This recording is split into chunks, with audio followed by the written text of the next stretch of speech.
Hello, beautiful people of Africa and the global world at large. Thank you and thanks for joining us thus day.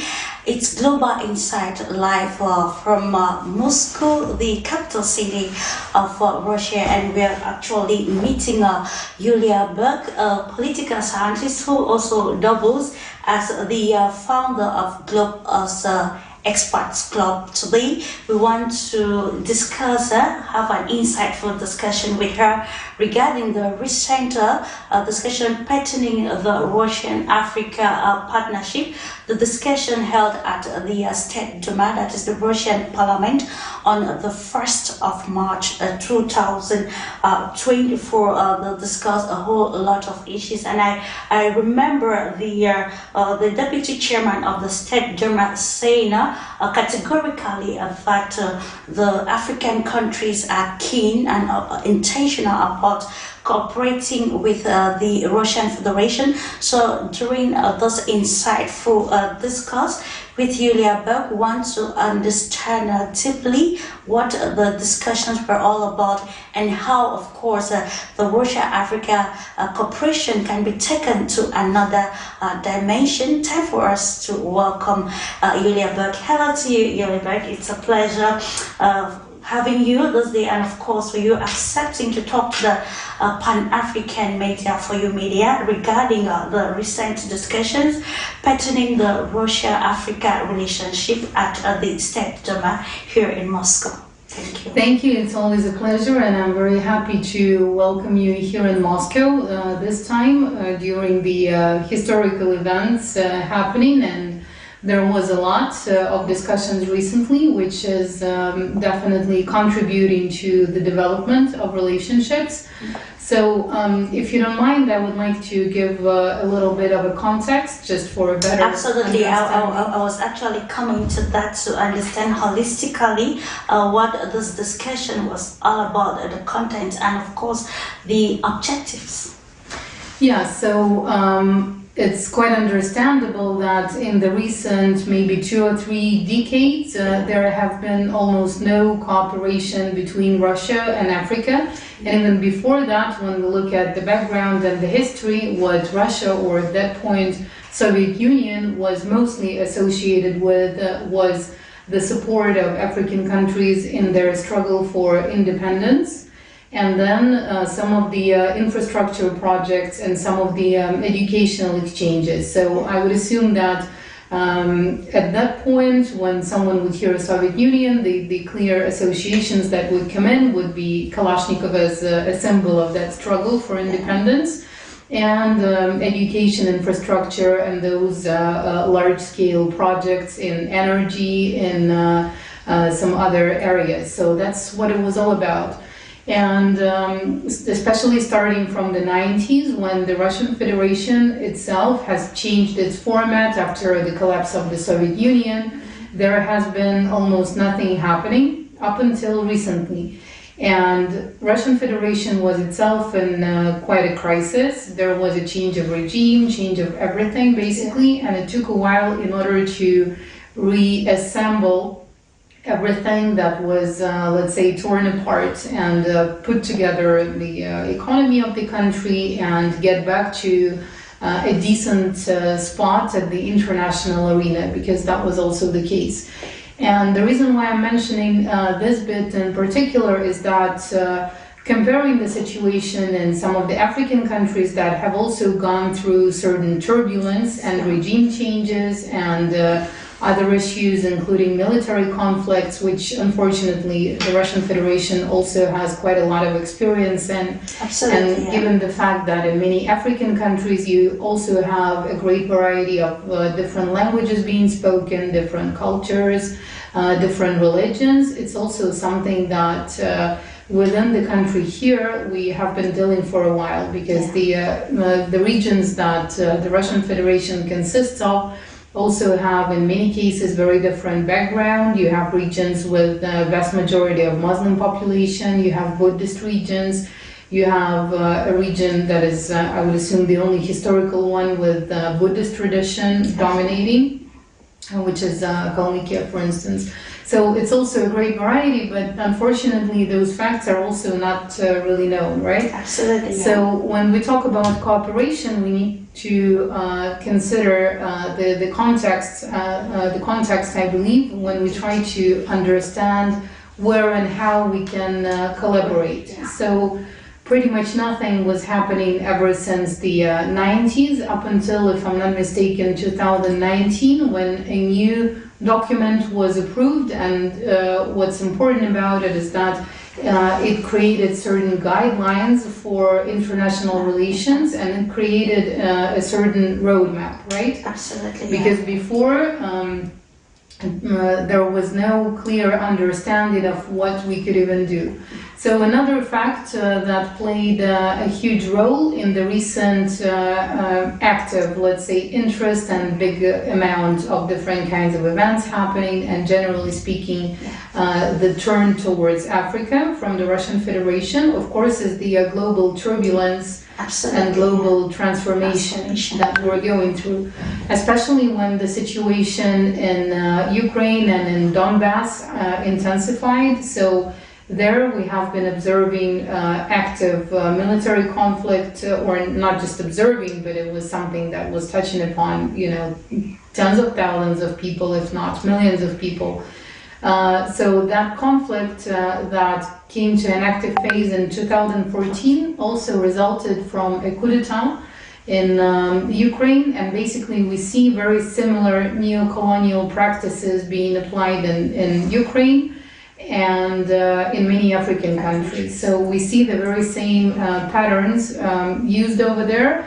And when the conflict reached another level in 2022, and it was actively described by the Western media as Russia attacking Ukraine, which was not exactly the case, as the conflict started even before, and there were tens of thousands of lives already lost ever since 2014, which is also important to understand. But that conflict basically somewhat divided the world into two camps. And one camp is mostly the Western countries, using all of the possible military capacities they have in order to supply them to Ukraine, using all of the media resources and media monopoly, I would say, in order to promote their perspective and point of view.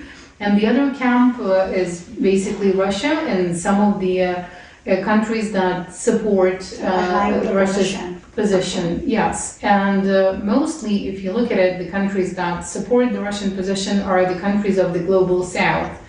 And the reason why this is happening is because those countries, to a great extent, have also suffered from the very same patterns when they have to give out their resources, when they have to face unequal treatment, when they're not able to set the rules of the game or even take an active part in elaboration of the rules of the game, even when it comes to the issues that are critical, like their own economy, political regime, and many other critical factors. So even big businesses and corporations and the ones operating in those countries are not being chosen by them to a great extent, but they're selected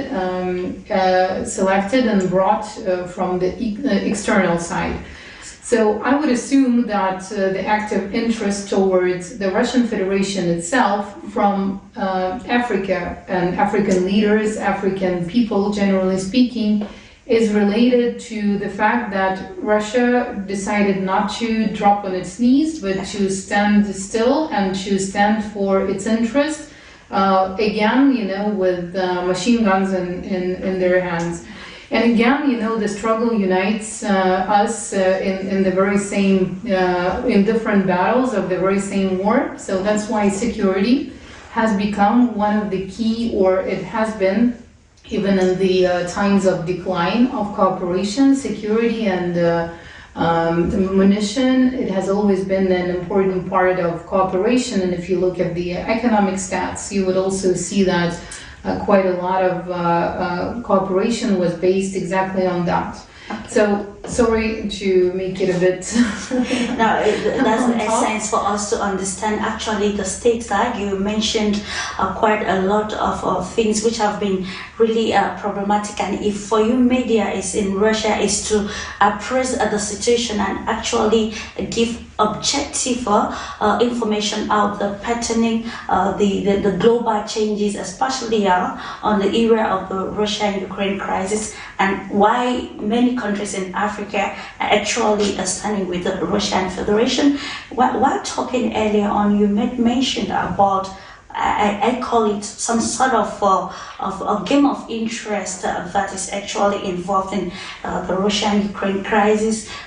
Coming back to how the state parliament regarding the discussions that were held recently, what parameters are they putting in place to change the information pattern in order to bring the right side of history, especially to the people who know little or nothing about the escalation of the crisis. It's only in 2022 with the start of the military operation that some people were aware of the crisis in the Donbass. So what are those practical parameters that the State Duma is putting into place regarding the just concluded discussion pertaining Russia-Africa relationship? Well, it's very clear why there is not enough of information and maybe not enough of interest in or among the African audience towards the happenings in Russia, because unless you understand that context that I just referred to, and unless you understand that basically we're in the same war and in very similar situations, just fighting different battles, it doesn't make sense to follow on something that's happened in a country that is quite far away, not related to you by any means, and also is not connected to you in terms of economy, whatever. There are no fresh associations aside for the recent developments in the western and central parts of Africa, where Russian specialists have been ensuring security. So in terms of information, it's also important to understand that neither the Soviet Union nor Russia were ever proactive in terms of media outreach. So if you try to find content about Russia in English or French language, probably more than 90% of what you find would be content generated by the Western companies, and of course they put their own perspective into it. So neither the Soviet Union nor Russia were ever good at promoting culture or movies or episodes or whatever else that could give an understanding even about the way of living in the country, or to create any associations, because the policy and the approach has always been, all right, if you want something, we're here, just come over, learn the language and get exposed to, whatever you wish. So it was never an expansion, and it was never a attempt to kind of trickle through and to, have that kind of a cultural expansion. And on the one hand, it's a policy of non-intervening into internal affairs, but on the other hand, we see the negative effects of that, because if I would be almost sure that if you ask a person in the street in Douala, like, what do you know about Russia, like how do Russians live and what are the dishes that they prefer and whatever, the person wouldn't be able to say anything. And it's because of, there is no motivation to have interest in that. That's number one. And number two, there are no sources of information that would be coming directly from here. So recently the situation has been changing, and it's important to mention that at the state level, at the level of the governmental strategies, and at the level of the strategy promoted by the Russian president, Vladimir Putin. So what they have been doing recently is trying to make sure that there are more connections between people, between businesses. So for that reason, Russia-Africa summits were organized, and the first one ever took place in 2019 in Sochi. Then the second one in 2023 in St. Petersburg. Due to the pandemic, there was quite a big gap in between those events. And then even the regular events taking place in Russia, like the Parliamentary Forum and many other ones, they would have either separate sections on Russia-Africa, just like the St. Petersburg Economic Forum, or else they would have, there would be events specifically dedicated to that. So through those horizontal ties between experts, between business people, between civil servants and so on, those relations could develop. And of course we should mention the role of the Russian military specialists that have been quite active in Africa in terms of providing training and trying to improve the situation in terms of security, because I think that has become just as recognizable as a brand as Kalashnikov and Putin, because those are the top three recognizable, I would assume, at the moment, let's say, names in especially in the central and western parts of Africa. Okay.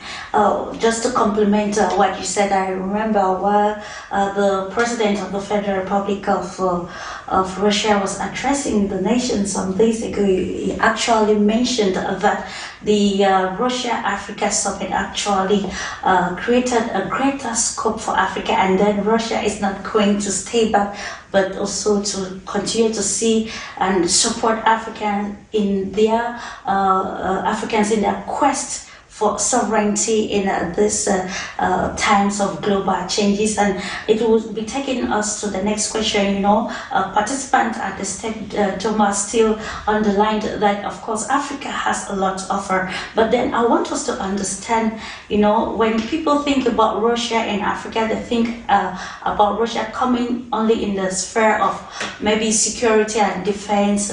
So what other areas of cooperation can be, or is the Russian Federation already involved as far as the strengthening ties with African countries are concerned in this present context?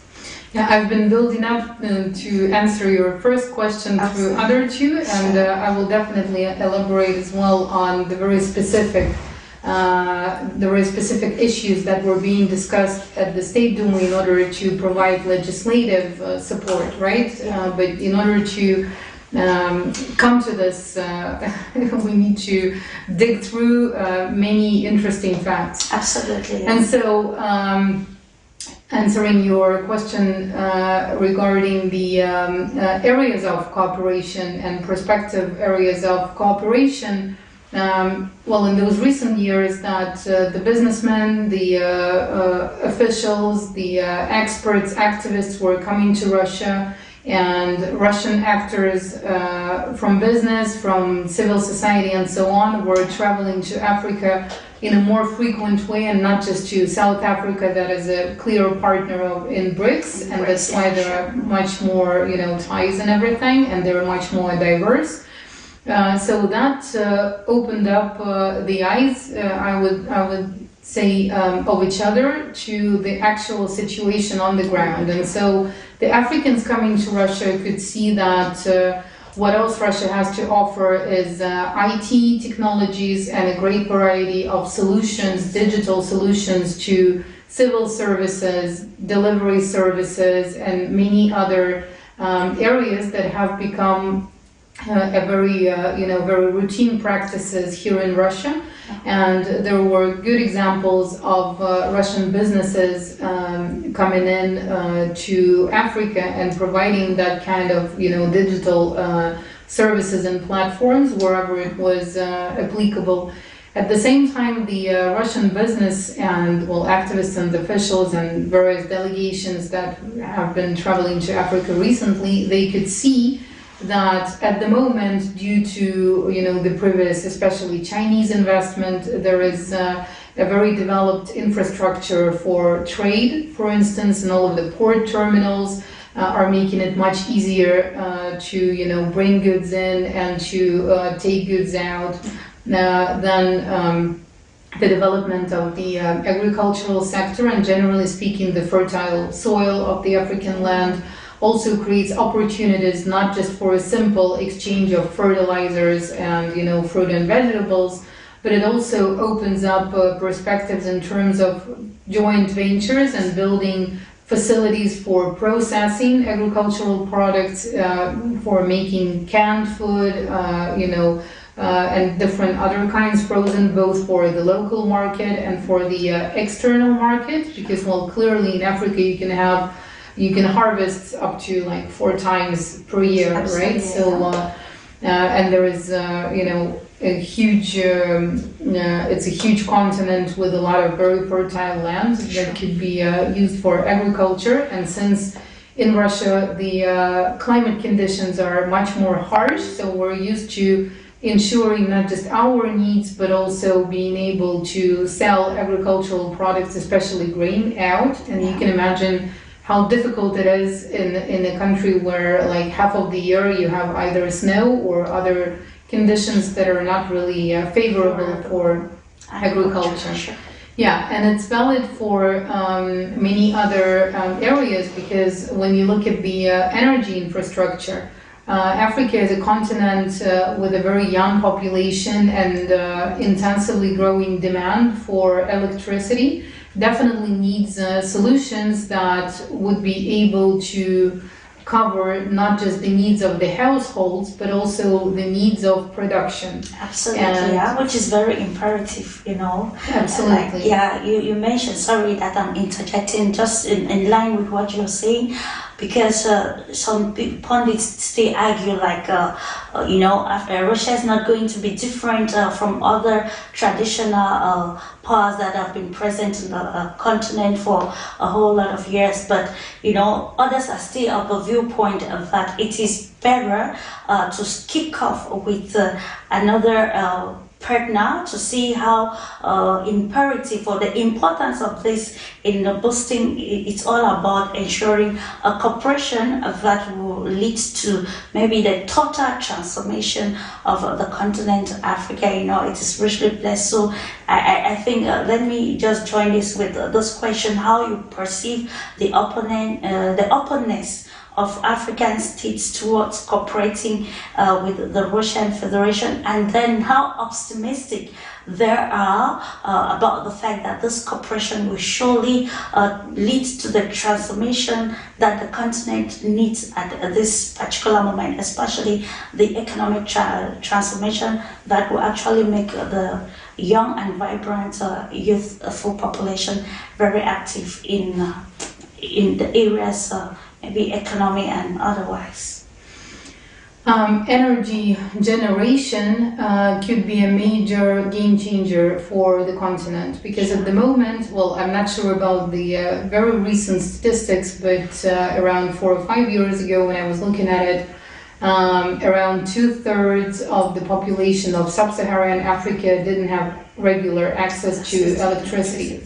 Why energy is a game changer? Because, on the one hand, it can ensure production and industrial capacities being introduced, and that means own production, that means added value to the product. So the countries wouldn't have to sell just raw materials, they would be able to process them and set the price themselves, which is essential as well. Then they would be able to use the infrastructure for a fast-tracked digitalization, and that means a lot, from access to education. That would mean that even a person in a very remote village somewhere through a tablet would be able to access the courses or courses provided by the best universities, right? Then it creates jobs, because the way the economy is structured right now, a lot of activities have gone to digital, and especially the pandemic has shown that you don't always need to go to the office, and you can get a lot of things done just having your smartphone with you and your laptop. Sure. So that creates jobs, and what is also important, it creates jobs for mothers, females, generally speaking, that in many cases are not able to, be as active as males are in terms of, entrepreneurship and all this. That creates additional opportunities for people with limited health capacities or, disabled for the very same reason.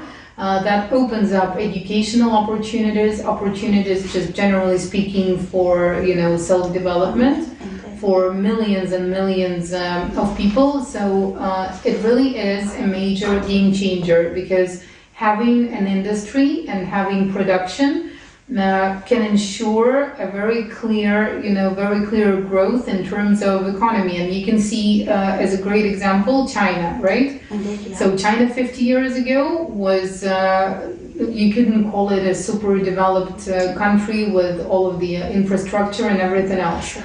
But now that they produce almost everything that you could possibly see in, any country, any environment, from the magnets with Eiffel Tower that you would put on your fridge to very sophisticated, almost like spaceship equipment and satellites and everything. I mean, they have gone this path in a very limited amount of time.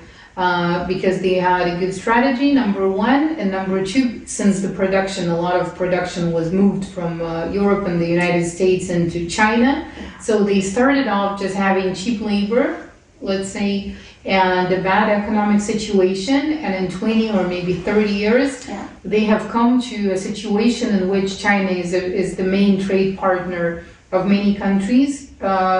Most of the countries in the world depend on China in terms of the goods that China supplies, and it was all done softly, without any attempts to, change regimes or any attempts to introduce military to the countries that do not agree with that policy, like we saw France doing in Côte d'Ivoire, or many other examples of that kind of things.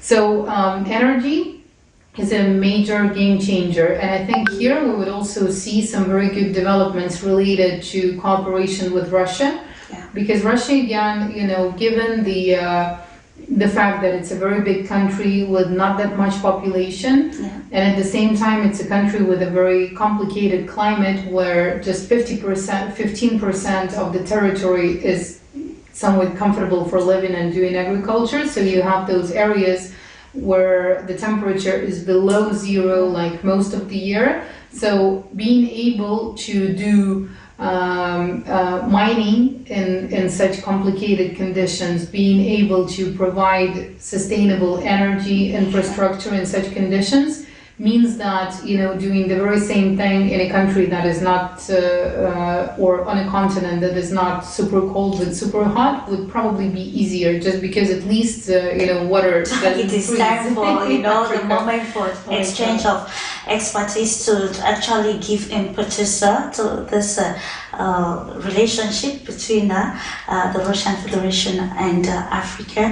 Now let's look at this aspect, because you know from our previous discussions, you've been very intentional highlighting that indeed we're in a world of global transformation, and there is need for competition, but you capitalize on the need for healthy competition, and still bring in, when you look at two people coming on the table, it's what do I gain from this person, and what will this person actually gain from me? And talking about it's about when you look at Africa today, you see there is a quest to see that the continent actually thrives given its endowment, and that's why the flagship project, the African Continental Free Trade Area, actually is already there, and countries have started trading under the guidelines of the Continental Free Trade Area. So now I still want to particularize to see how of what importance will this marriage between Russia and Africa help the continent to be more of a production continent than just an importer of already finished goods and an exporter of raw materials.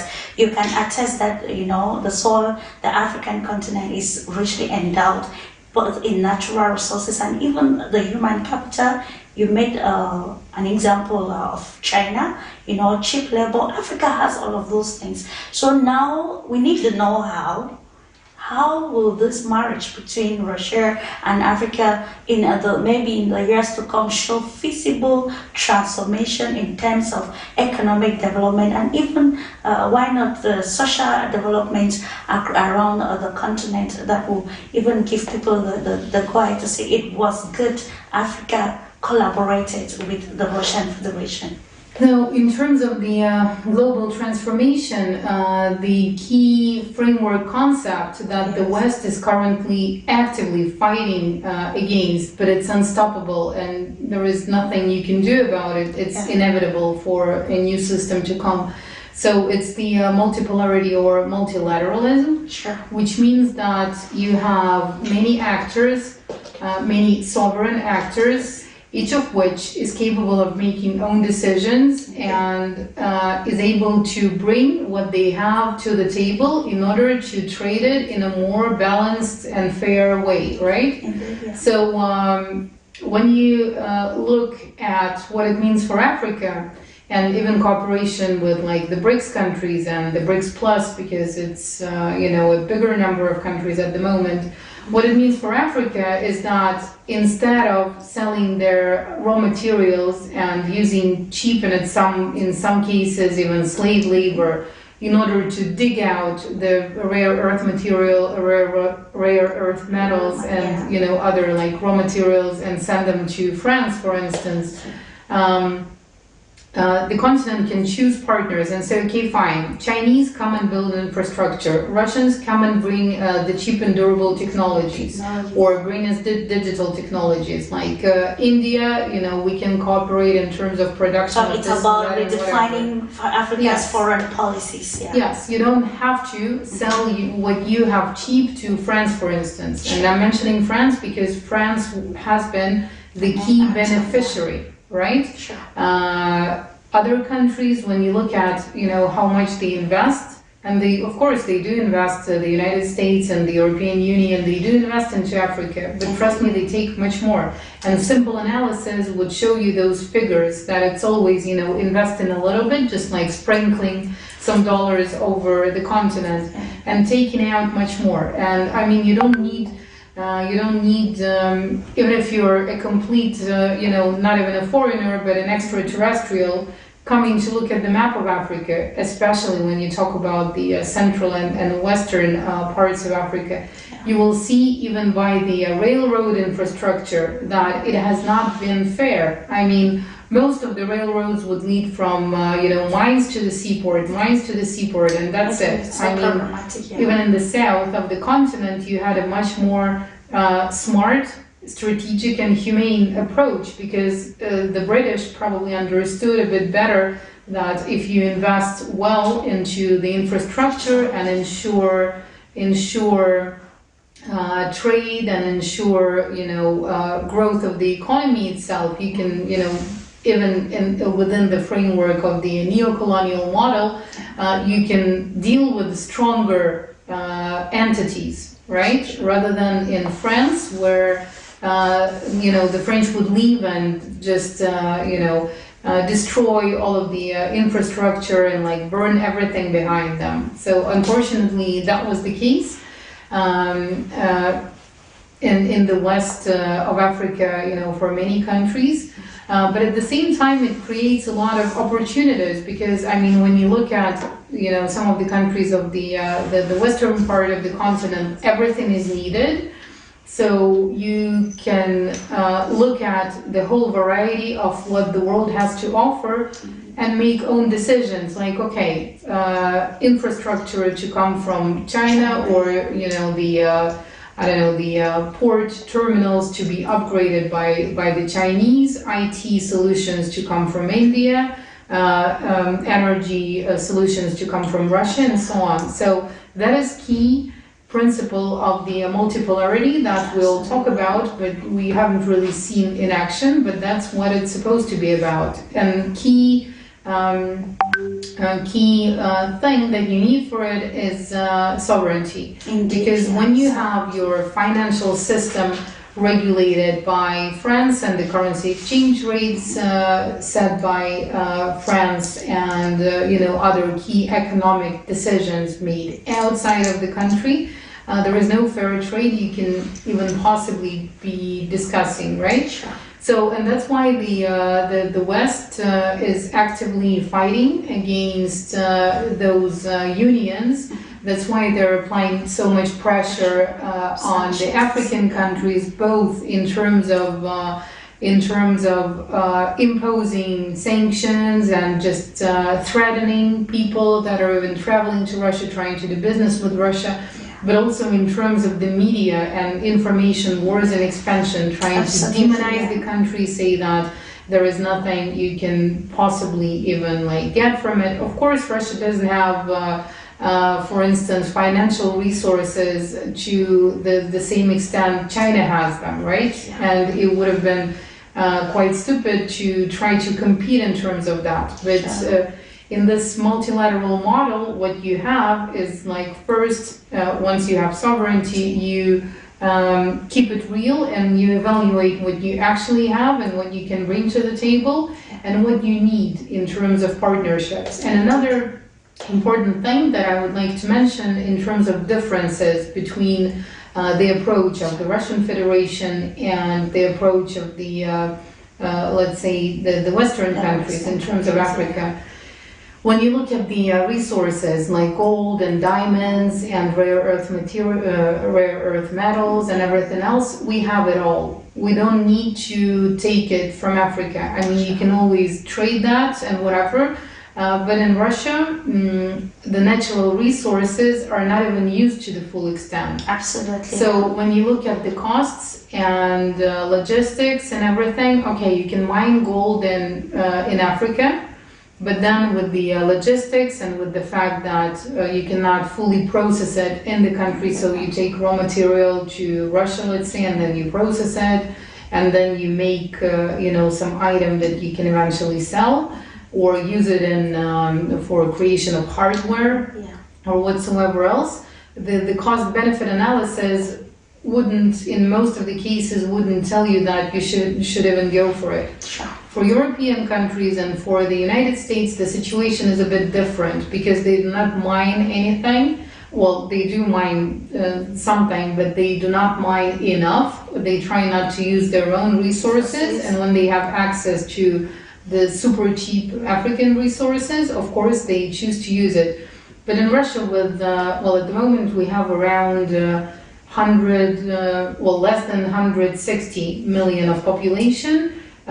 With the new regions added to the country. So it's less than Nigeria in terms of population and in terms of area, it's much more. So you don't need to go out for resources like Europe does because again, Belgium, France, a lot of their economy is based on what they have literally stolen from Africa, right? And when you now, there are certain things that always would make me laugh because everyone knows the famous, good Swiss chocolate, for instance, Absolutely, or the amazing chocolate produced in France or Belgium.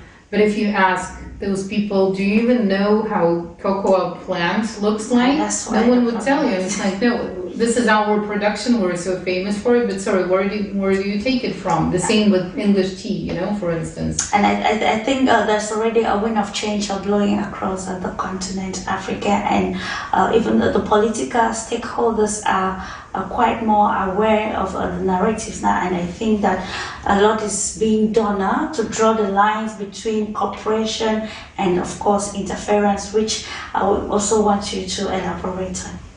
Absolutely. So when you look at it, for instance, you look at Russian corporations, right? The ones building nuclear plants or the ones involved into energy infrastructure or mining, like Rosneft, Gazprom. they wouldn't even really go for active cooperation with Africa, because they already have quite a lot of sites that they do not even use in Russia, or other accessible ones. So they're feeling very comfortable at the moment, especially given the fact that the demand for the Russian gas and oil is not gone. Sure. And now they're making double of the money they were making before the beginning of the special military operation, because the demand is still there, but you just have more of midwives in the process. So you first sell it to Dubai or India or somewhere else, and then the final European or American or whatsoever else customers, they get the very same thing, but like double the price, or with the growing prices. So there is no rational need for the Russian corporations to become active unless there is a governmental strategy based on the will to cooperate. So you don't have that kind of economic or rational kind of explanation for the Russian corporations to get in. I mean, to diversify their businesses, maybe to invest into something else, maybe, but that would be it. And in many cases, it's not enough to actually launch the projects. And we've seen examples of Rosatom, for instance, that several years ago they were planning to build nuclear plants in South Africa first, and then in Zambia, and now there is a project in Namibia, which are not really going far, because there is active media campaigns, active work conducted through the NGOs against those nuclear plants.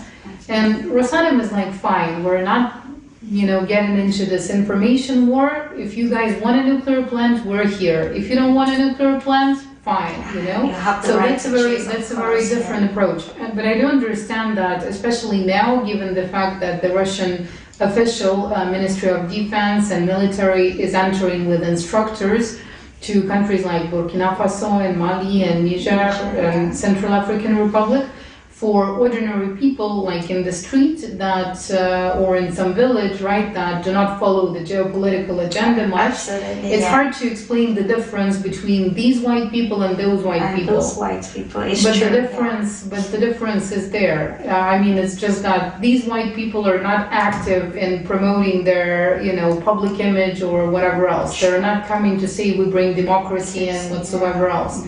So that's the difference, and unless it goes explained, or unless it goes kind of felt in a practical way, it would be really hard to understand the differences. But the key point here is that, Russia as a country has that population of, that is less than Nigeria, for instance. Yeah. It has all of the necessary resources and a lot of land that we do not even deal with in any shape or form, because 2/3 of the Russian population live on this European side, so on this side of the Ural Mountains and Siberia. The 2/3 of land we have, there is no one. I mean, there is even a governmental program that provides land for free for all of the Russian citizens in the what we call the Far East, those regions bordering Japan. Okay.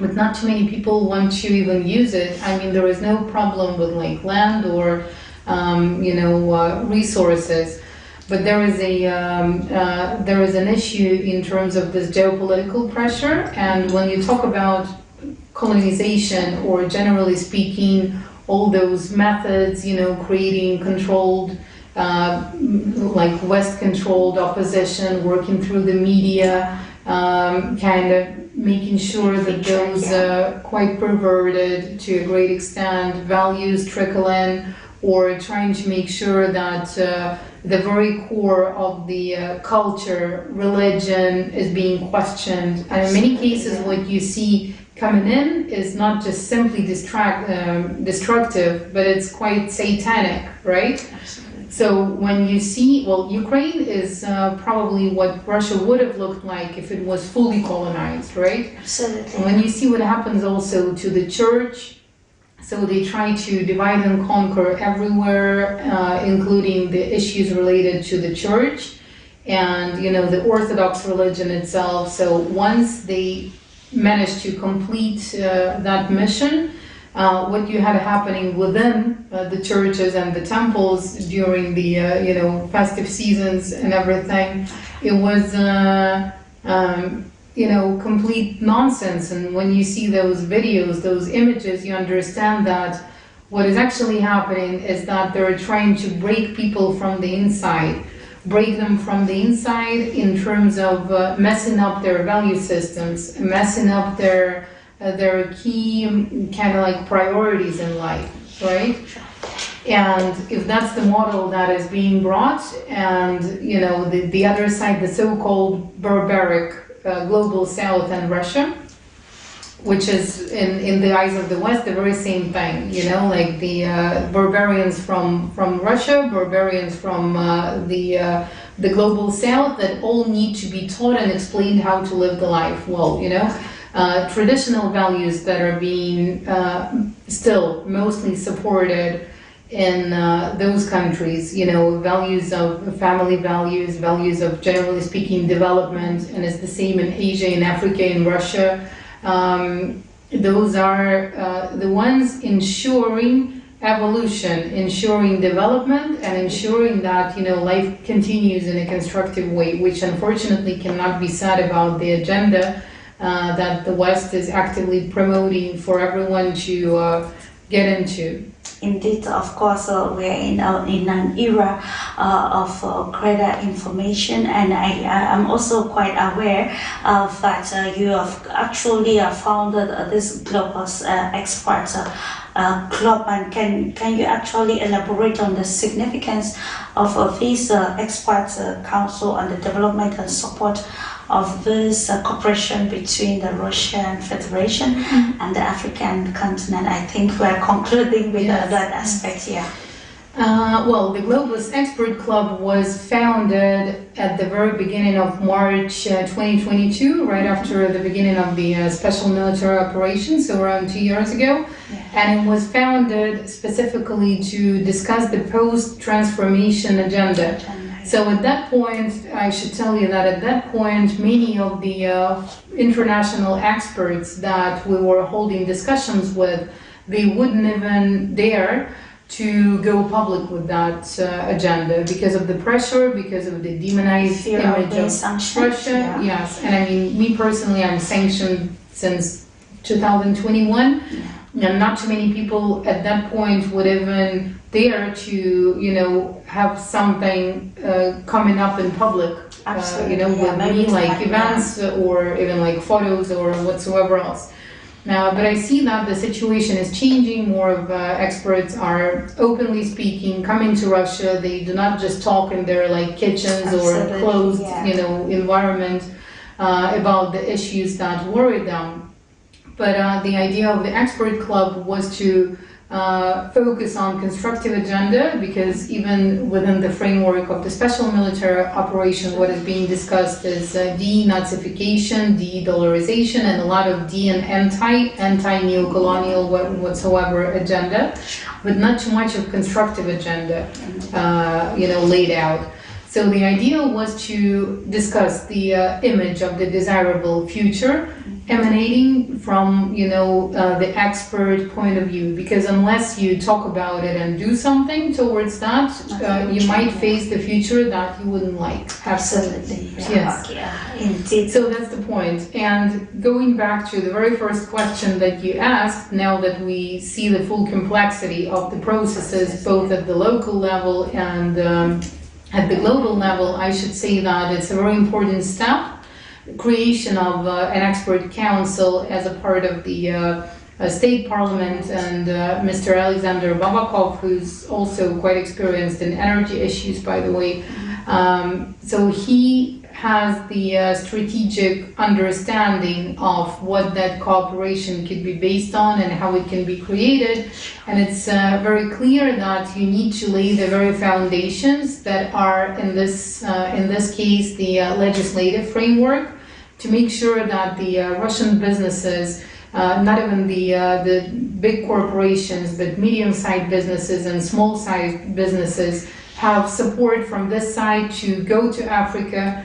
Now, to reach out to see what they, have, what they got, how we can cooperate. Because even in terms of like simple things like tourism and everything else, there is a lot that can be done. And once we have direct flights, Russian companies could bring in tourists and help to, create the infrastructure that, that could be useful for tourists and whatsoever else.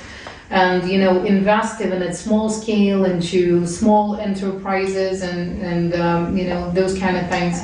So, but legal framework is essential, and making sure that we can even trade has a lot to do with the financial and payment systems, right? Because at the moment, with all of the sanctions, it's really hard to find a way. And the recent sanctions were affecting more banks and more institutions that are dealing specifically with that. But I think that the more pressure the West puts, especially on such an essential area as finance, the faster an alternative system would emerge. Because it was being discussed a lot, and also in the framework of the BRICS, with South Africa's active participation in those discussions.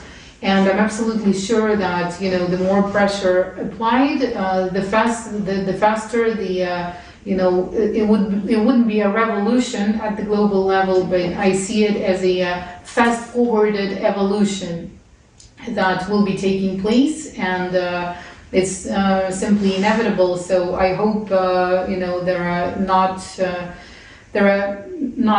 too many victims of the process. Absolutely, yeah. That's where it is necessary, yeah. Like important that in the quest to see this new world order, we shouldn't lose the entire population in it. And of course, I want to really thank you so much. I know we can talk like for 10 days because there's a lot to talk about regarding the global changes, the dynamics, and of course understanding the political or geopolitical maneuvering of everything. And I'm very pleased that you could accept to talk to the Pan-African media, for you media. We've been to Donetsk to appraise also what is happening and actually relay the information as it